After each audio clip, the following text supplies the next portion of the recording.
Hello everyone. Today I'll show you how to solve common DLL errors that will appear when you try to launch a game. Sometimes error like d3dx9.dll not found or xinput13.dll not found might pop up. Here I have two games showing these errors, but don't worry, this fix will work for all games. These errors usually occur because essential drivers need to run the games aren't installed on your device. Let's walk through the steps to solve any game launching DLL errors. First, download the driver file linked in the video description.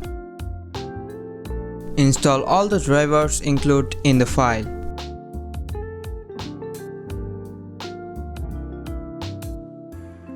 After that, you should be able to launch your games without any issue.